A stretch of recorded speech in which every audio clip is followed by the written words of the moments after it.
Welcome back to New Rockstars. What If just showed us that some of our worst villains in the MCU could actually be pretty chill if someone would just take the time to explain to them why their plans are evil. But of course, the flip side of that means that some of our heroes are just one little baby step away from being total monsters. True. Like Peter Quill. Is this guy cursed with a celestial bloodline that, had he not met the right friends along his way, would have made him just as evil or worse than Thanos? That's what we're talking about today in Rogue Theory. Oh. It's a show where we pitch the wildest theories to the nerdy titles we love. I am Erik Voss, and going rogue with me today is MasterTainment MT. How you doing, MT? Dude, I'm doing good. I'm feeling good. I had just saw Chadwick, and my heart is just filled with love. I feel good too. Also here with us is our very own half-human, half-celestial, Tommy Bechtold. Hello, everyone. Hello. What, you don't have a minute to spend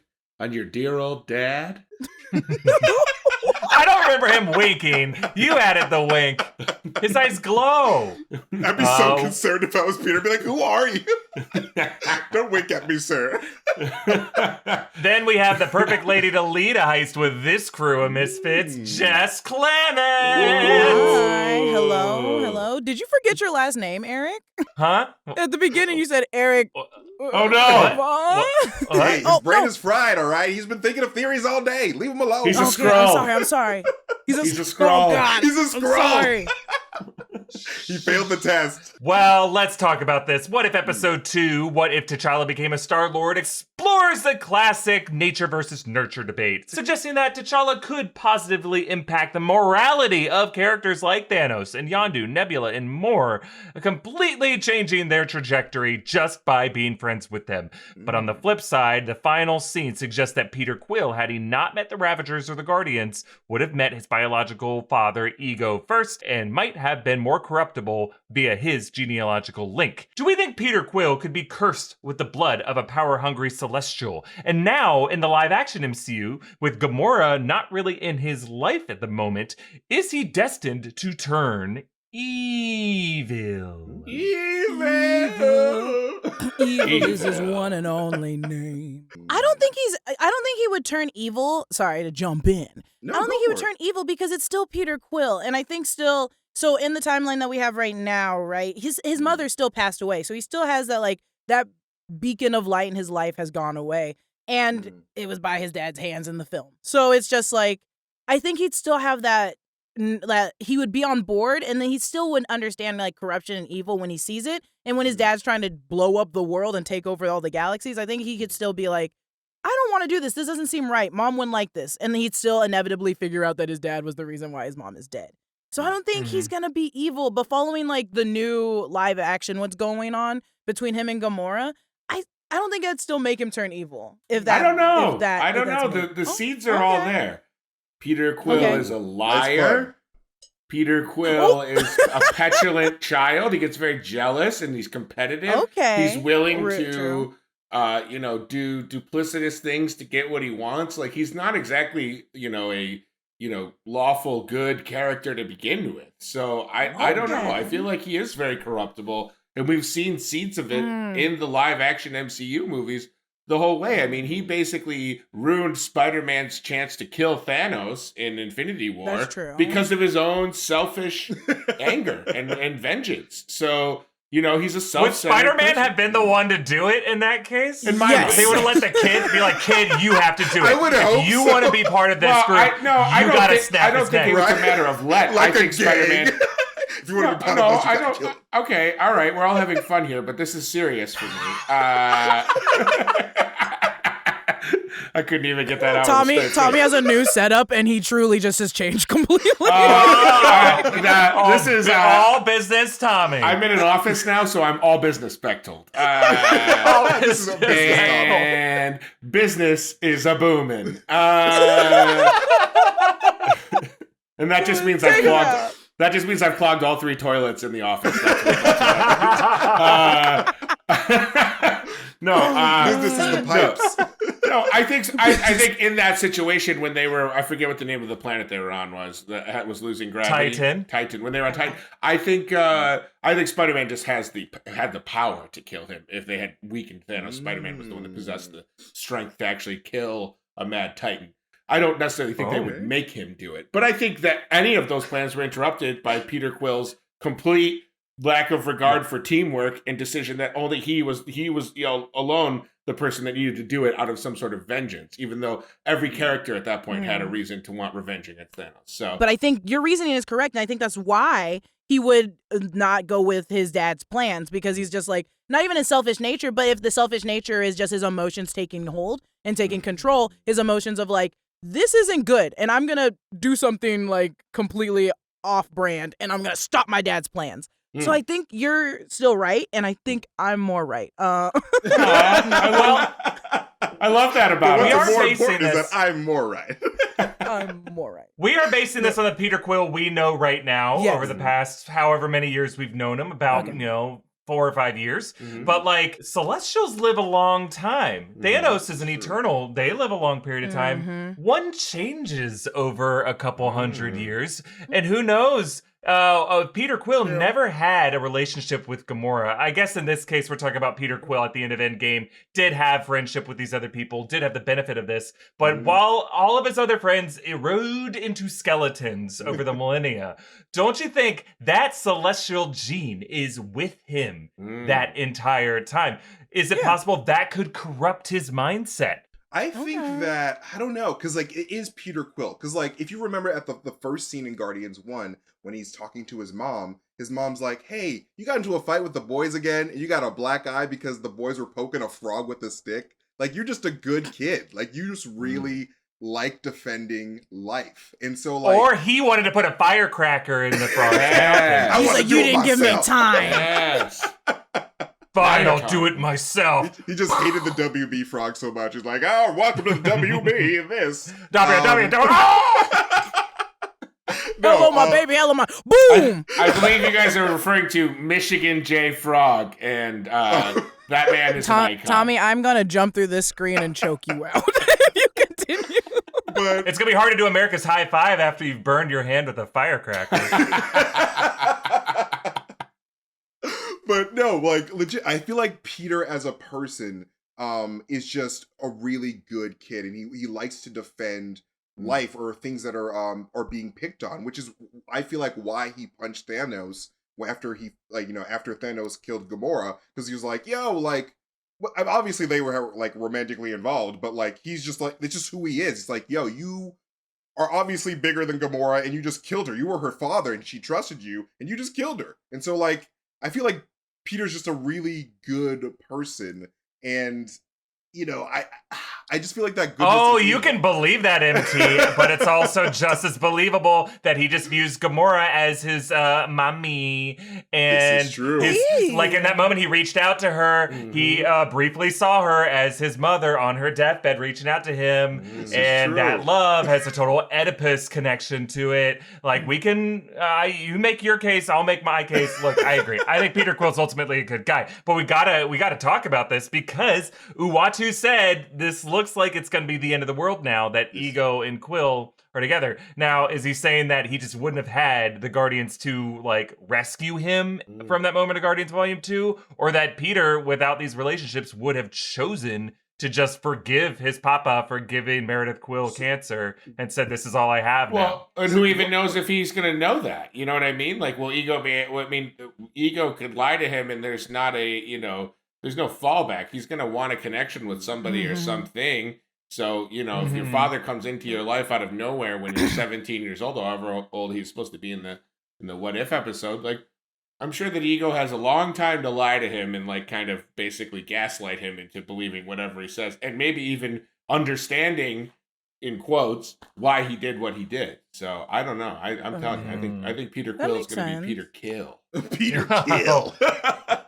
But no, I think a really good question to ask here is, what do we define Ego as a typical Celestial? Because Ego could easily just be a Celestial with mental illness. And like, does mental illness run strong in the family? Like, how strong is that mental illness gene if Ego is mentally ill because he But sort of but just what seemed like a mental rogue illness are we Celestial. saying?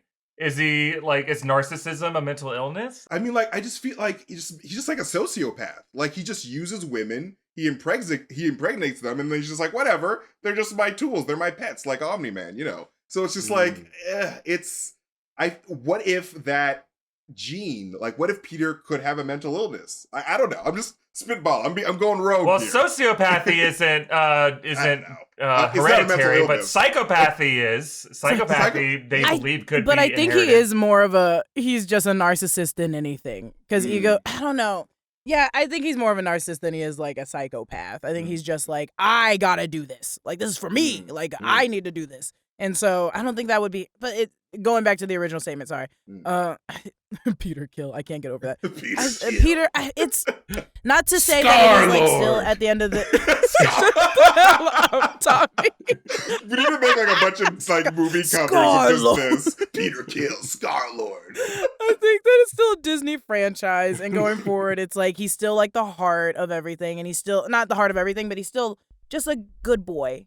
He's a good boy, and he'll always a find. good But I know boy. what if is a reason to be like, what if he is the villain? He could be. We don't know, but I still think he's still gonna realize. I think he has the capability to be either. I think the argument really is nature versus nurture once again. Yeah. And I think in this case, I think Peter Quill's nature is good. I agree with everything that's been said. I just think it is possible with the wrong influences in his life, he could become a villainous character. Well, who was he raised by again? Without when his mom passed Yondu? away? Well, no. Okay, no, stop. Okay, wait, no. Like at the beginning of the movie, is it the He's first his one? grandpa.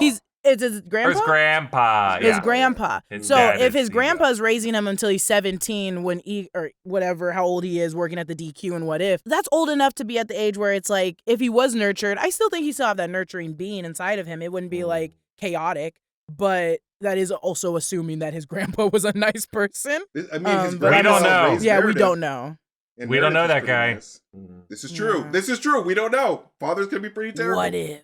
Yeah. And who that knows doesn't how suck. much he could have been kind of like a runaway and he just check into his grandpa at That's the end of the day, but true. really he'd spend all of his time with some creepy teacher. Oh my Oh God. yeah. What Eric, plot this is this? sounds oddly What specific. plot is this? What are you talking about? Excuse me. But no, Eric? I think this actually raises a really good question with Gamora because, like, obviously, like, Gamora is completely different, but like Gamora, the Gamora that we have post Endgame hasn't met the Guardians, so like she hasn't had that family influence. So like, what type of path is Gamora gonna be on? Because she hasn't had the Nexus event of Guardians 1. So like, does she become like, you know, like the killer that she is in the comics, like this ruthless like bounty hunter woman? Like, I don't know. I think she's like a realtor on Yeah. Zeho Beret.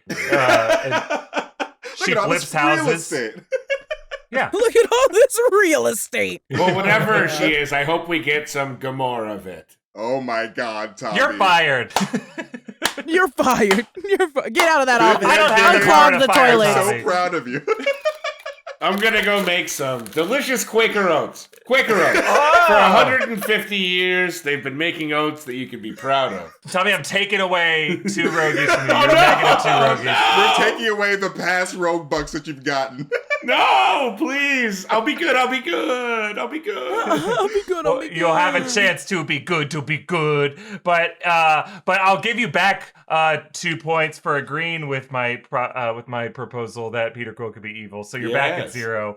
Yes. MT, you're gonna get 1 point for remind us how Peter Quill saved frogs and got in fights over it. That's a detail I'd forgotten Yay! about. Frog points. And then Jessica, I give you 1 point just for being a good sport. You know what? That's fine. That's fine. I'll take I'm it. fine with that. I'll take it. You should get rid of one of Tommy's because he clogged all the toilets. I already We'll give that to the dinged plumber. him twice. Yeah, I'll give, Mario, you get 1. So we've got some more theories about where the collector got all those wonderful toys. But first, a few words from the folks who help us make Rogue Theory. We've been getting a ton of compliments about the latest Obsession shirt inspired by What If that dropped over at newrockstarsmerch.com. It's a cool, artistic Uatu silhouette, and it comes in 3 colors. The Cosmic Witness is what his name is here. These go fast. They run out. They're limited edition. Gotta catch them all. By doing this, you're showing your support for new rock stars, and you're getting some great nerdy gear And you can do this again at newrockstarsmerch.com. Now, we want to thank Faraday for sponsoring this episode. There's still plenty of summer left, and no matter what your plans for this season include, Faraday is here to help. They make the perfect clothes for summer. Faraday is a family-run brand making high-quality, timeless clothing with a modern design and functionality. They've got the perfect summer clothes that are comfortable and stylish. They fit great! A few members of the New Rockstars staff have really been digging the shirts from Faraday. Why not me? How come I'm not a member of the New Rockstars staff? Who's wearing the shirts? I'm still working from home. My dog's howling. I don't wear any of the shirts, but I did stitch a bunch together and I wear them as a cape.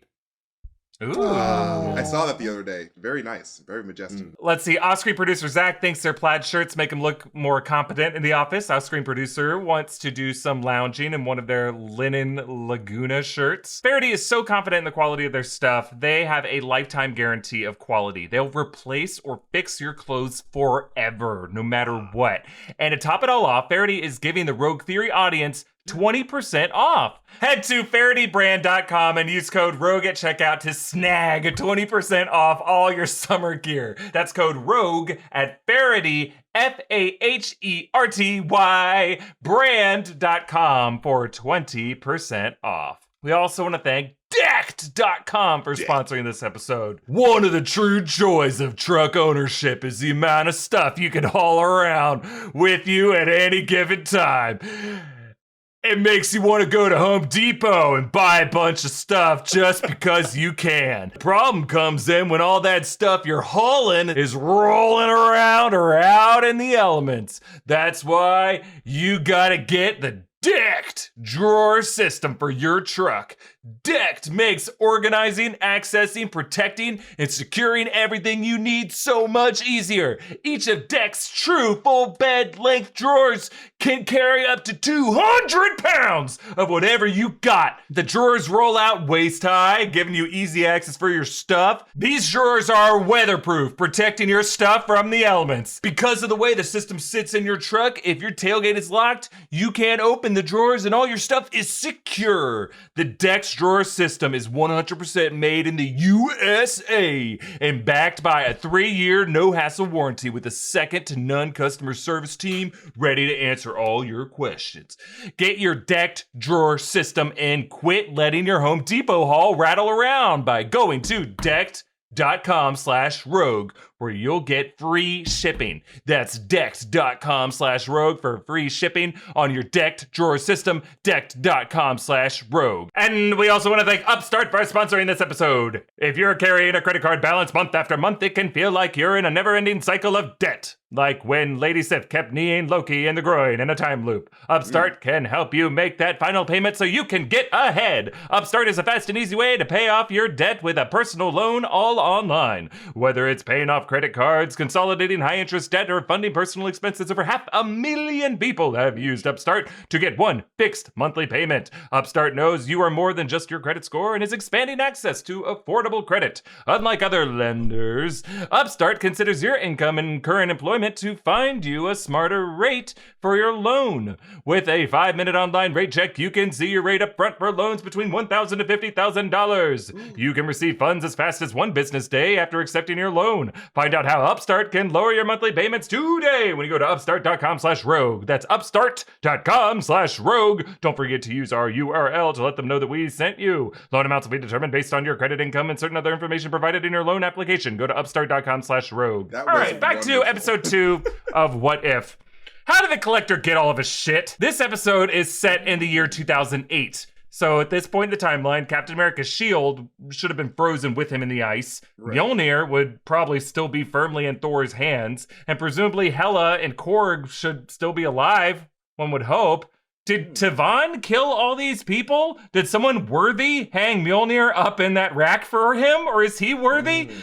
How did he manage all this? And could these actually be maybe variant weapons taken from alternate timelines? Or are they from this timeline? What do you guys think? What's the story behind these? Well, Big Daddy Thick Than himself says that the Collector...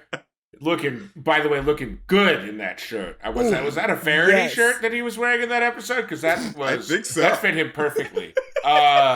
It must have been Faraday, because that's the only quality shirt I know that would fit someone like that. Anyway, Amen. he said himself that the Collector rose to fill the vacuum that was left when Thanos vacated his spot. Now, Thanos, you know, in the MCU, in the movie versions we know, is a very, like, he doesn't think of himself as the bad guy. He thinks what he's doing is good. So if the vacuum that he leaves is is occupied by a person who is more malevolent, or like, you know, someone like the Collector that just obsessively wants to own things, then yeah, there'd be a lot more murder, because Thanos wasn't killing indiscriminately. Thanos was killing with a script that sounds a lot like genocide, as is brought up in the episode a lot, but that doesn't mean that the Collector is going to have that same moral code. He might see something he covets and, like, you know, maybe he killed Thor, maybe he just took Mjolnir, maybe he figured out a way to coerce Thor.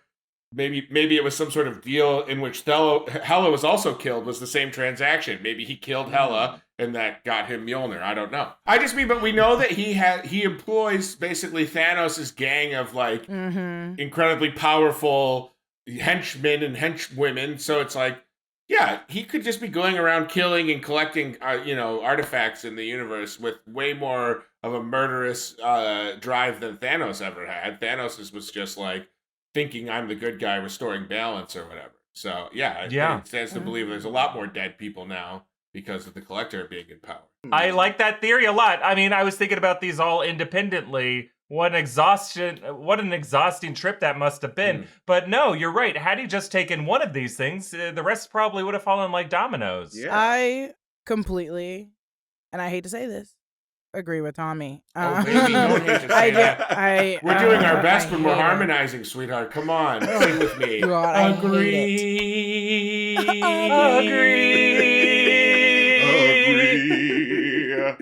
MT, you're late. MC. But you're late. But no, I completely agree. Especially when he brought up basically killing Korg. I was like, oh yeah, he definitely has just gone through and killed everybody, because he does have now Thanos is like henchmen. So it's like, what's all that he's missing, which we don't know, but he's missing like the stones. He's not going for the stones. He's just pure like strength, I guess. But I was just like, yeah, he must have just done it all. After him like saying like, yeah, I killed Korg, or well, he didn't kill Korg. He was like, I took the arm off of a really chatty Korg, basically. When he did that, and then having all of those weapons, I was like, yeah, he must have just like, in this timeline, Captain America must have gotten out of the snow or the ice, or he must have taken it from him in the ice. But no, I agree with Tommy full-heartedly. I would love the idea of him going through different timelines and taking it, but I don't think he has the power to do so. I think he's stuck in his timeline. He's just going to every place, collecting everything and stealing everything. Those are really good theories, but I think that obviously, I think Loki might play a role in this, because if you think about it, the Collector filled the vacuum for Thanos, and so Loki probably needed somewhere to go after Thor 1. Like, you know, he's like, hey, I got the cast out of the kingdom. So, like, he's probably going to team up with the Collector. And so he's going to be like, hey, man, I know you like collecting. So, like, I'm going to suck up to you and try to get as much cool shit as possible. So he's going to go down to Earth. He's going to take all the stuff and be like, hey, check this out. Check all this stuff. Like, I got my brother's hammer that, like, I don't know, I stabbed him. And, like, now here's his hammer. And, like, here's this cool shield from Earth's history and, like, all this stuff. And, like, I don't know, maybe the Collector helps him take over Asgard. And, like, they have, like, a deal going on, because Thanos and Loki had a deal. So, like, I can see that Loki striking a deal with the Collector. And that's how maybe the Collector got those daggers that he had, the Dark Elf daggers and all that Thor-related stuff. So, like, I think there has to be some type of deal with Loki, because as we see in the Loki show, Loki tends to be a Nexus person, like a very important part of every universe. So I wouldn't be surprised if there was some type of connection. That's why I think more reason for Loki to be locked up in one of his cages right now. Because I was like, it's also because he's different. He's so different. He's special. And it's like, I want you. And then in this episode, he was like, you have nothing to give me, T'Challa. Like, you are nothing to me. You don't have any superpowers. Why would I keep you here? Dissect him. So I was like, more reason for him. Because it's like, if he got away with killing Hela and he got away with somehow getting the hammer from Thor, he must be some sort of like very powerful in this universe, in this world. I was like, I just think he's gonna be killing everyone. I don't think he's really working with anybody. But that's also me. I was like, he's giving off this vibe more of a tyrant. So it's just like, I don't think he's really trying to work with anyone else. Yeah, I think one of the most important things to look at is that garage. Like, he clearly wrecked his own brother's palace on Sakaar. Like, so if he could turn on his brother, I think we're just getting evidence of he went on his own kind of conquering warpath. Well, we're assuming that he conquered his brother Grandmaster stuff, but what if they're working together? Because they are the elders of the universe, and they do work together in the comics, and this is the Tavon Corporation. So, like, I can see, like, the Grandmaster being like, hey, man, like, what if all that stuff that Collector has is from a Grandmaster tournament where all those people fell? Like, Thor fell and, like, you know, maybe Cap got unfrozen early and he fell, and, like, it would just be really cool to have, like, all those trinkets from all the dead people from a big, like, tournament. Like, probably an even bigger tournament if... Like a battle? Like a battle planet? Yeah, like a big battle world. Yeah, like a battle world like that. It would be. Did he say Babel or battle? A battle. Like Babel? Babel World. Love the movie. Love the movie. Great movie. Great movie. You got Brad Pitt in there. Inarritu's camera work. Yeah. I can't remember who else was in that movie. I only remember. There was a storyline in Japan. I think that's also possible. I just think they're both too big. Narcissists is the word of the day, you guys. Two big narcissists that I think would battle out for like their own stuff. Because he still was like, this is my world and look at my fighters. And it's like, well, I want one of your fighters' weapons. And it's like, no, you're not getting one of my fighters' weapons because it's mine. I think they're boys that like toys. Boys with toys. Boys like toys. Let's see, Tommy. I'm gonna give you a point because I like your theory. And MT, I'll give you a point because I like your theory. So our point scores are Jessica and Tommy with 1, MT with 2. But it's anyone's game as we head into Rogue Questions. Okay. So our question this week is: a reboot of Home Alone will premiere on Disney Plus in November, and it will feature cameos from Macaulay Culkin and Devin Rattray. That's Kevin and Buzz McAllister, making it canonical to the Home Alone cinematic universe. Without me giving you any more details about this, I want you to pitch me your modern updated reboot of Home Alone. Exterior. Rochester, New York. December 23rd. Okay. Oh my God. 2022. That's it? The camera slowly moves inside the house of a 2-story middle-class neighborhood. And there sits 37-year-old Tommy Bechtold with a bunch of presents waiting for the arrival of his family who live in Rochester. Tommy showed up early on a secret flight to surprise them. Now, he has texted them all and they have not responded. And he's wondering why. And it doesn't even say delivered on it. So it's almost as if their phones have been turned off. Smash cut to Aruba. Tommy's family has just arrived at a beautiful island resort where they were planning on going on a vacation and using their green screen technology to trick him into thinking they were in Rochester while he was in Los Angeles. They didn't know he was coming home. It's a reverse Home Alone. It's the story of me being abandoned by my family. It stars me.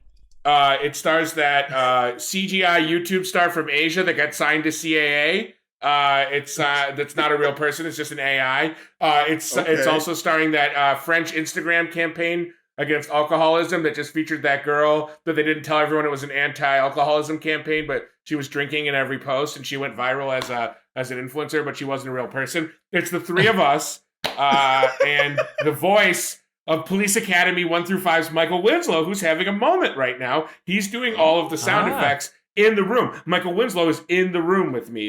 And the movie is called Alone Home. Oh, Tommy, I love that pitch. Can we just give Tommy the win for that? No.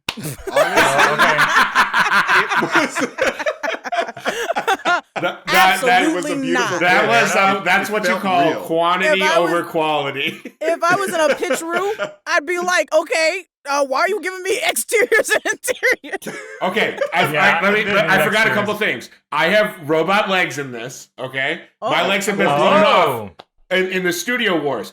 Warner Brothers and Sony are in an actual physical war in LA, and I lost my legs in the Studio Wars doing a one-day co-star on an Adam Sandler movie on the Sony lot. My legs got blown off, and now I have robot Give him legs. the point. But Oh my God. but human penis. I still have a human penis. That is Oh, not take it robot. away. Don't Good give him the to point. know, Don't give him the ladies. point. Robot leg, human penis. More That's endurance. the opposite of what we want. We want a robot penis with human legs.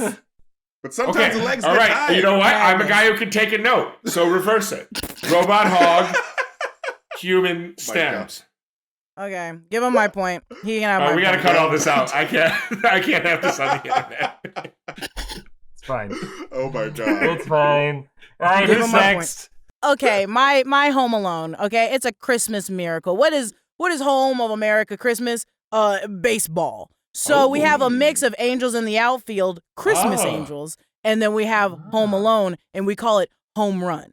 And Oh. I like the that. plot though is a little iffy, because Macaulay Culkin's character is dead and is a ghost in the outfield. Oh my ghost. god! But he's not And an they angel. He's just go- a ghost. Specters in the outfield. What did he do That's to what I not was become an implying. angel? That's what I was implying. He's an angel in the outfield. He's Oh, an he angel in the had a outfield. bit of a bad habit on Earth, and he didn't make it to heaven. So now he's a ghost. No, I No, thought this you were is talking Home about Alone in Field the of outfield. Dreams. Because doesn't Field of Dreams Oh, like it is a Field of Shoeless Joe Dreams. It is Jackson Field of just for Dreams. cheating at That's Kevin baseball is Costner, isn't it? banished to Earth for 100 years? No, I was thinking of the Kevin Costner one, Angels in the Outfield, right? Yeah. No, That's the one I'm trying to Kevin mention. That's Costner's Field of Dreams. Christopher No, Lloyd, it's not. Tony Danza, and Joseph Gordon-Levitt are angels in the outfield. And Adrian Brody and Matthew No, McConaughey. okay. That's true. Either way, Everyone's in that movie. Danny This is a Glover. baseball movie with He people gloves. dead in the field, and one of them is Macaulay Culkin. Listen, So- the only Home Alone reboot I care about is me and Jessica telling our families we're going to be home alone together for Christmas next year, and they can all kiss off. That's all I care about. All We're I up care in is Big gonna Bear be in a adult cabin, a nice fire. I love this. Give Tommy my point. This is Cell a great phones off. Christmas. All right, I'll give Tommy your gets all the point. points. And Tommy gets MT's point. Yes. And Tommy gets another point from me. And that brings Tommy up to a total of who knows, but you're our winner. Yes, I haven't won in like 3 years. This is huge for me. It was the passion. It was the passion you had Well behind your done, theories. Yeah. It was all that passion. Well, This well is a done to good all of you. I love that round. All three of your movies sound pretty damn good to me. Thank you. But there can only be one winner, and that's Tommy. And that's it for this episode of Rogue Theory. I want to thank our guests, Jessica Clemons, Tommy Bechtold, and MT. You can support our channel by checking out that new Loki themed merch at newrockstarsmerch.com. Is this copy old? Might be. We're on a new Disney Plus Marvel show called What If, but we also have a new What If design that you can check out at New Rockstars merch as well. Follow me at EA Voss, follow New Rockstars, subscribe here on YouTube, and we'll see you next week. Off the rails. Bye. Off the rails. Wow!